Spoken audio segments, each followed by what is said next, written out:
2026 বিধানসভা নির্বাচনের আগে প্রকাশিত হলো বিজেপি চতুর্থ প্রার্থী তালিকা। মঙ্গলবার 13টি বিধানসভা কেন্দ্রের প্রার্থী তালিকা ঘোষণা করল বিজেপি। এই 13 জন প্রার্থীরা হলেন সিতাই বিধানসভা কেন্দ্রের প্রার্থী আশুতোষ বর্মা, নাটাবাড়ি বিধানসভা কেন্দ্রের প্রার্থী গিরিজা শঙ্কর রায়। বাগদায় এবার বৌদি ননদের লড়াই। তৃণমূলের মধুপর্ণা ঠাকুরের বিরুদ্ধে লড়বেন শান্তনু ঠাকুরের স্ত্রী বিজেপির সোমা ঠাকুর। মগরাহাট পূর্ব কেন্দ্রের প্রার্থী উত্তম কুমার বণিক, ফলতা কেন্দ্রের প্রার্থী দেবাংশু পান্ডা, সোনারপুর উত্তরের প্রার্থী দেবাশিস ধর। কংগ্রেস ছেড়ে বিজেপিতে যোগদান করতেই চৌরঙ্গিতে সন্তোষ পাঠককে প্রার্থী করল বিজেপি।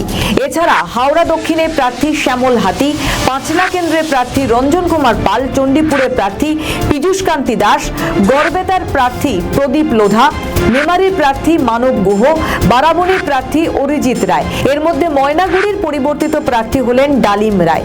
দ্বিতীয় দফায় ময়নাগুড়ি প্রার্থী ঘোষিত হন কৌশিক রায়।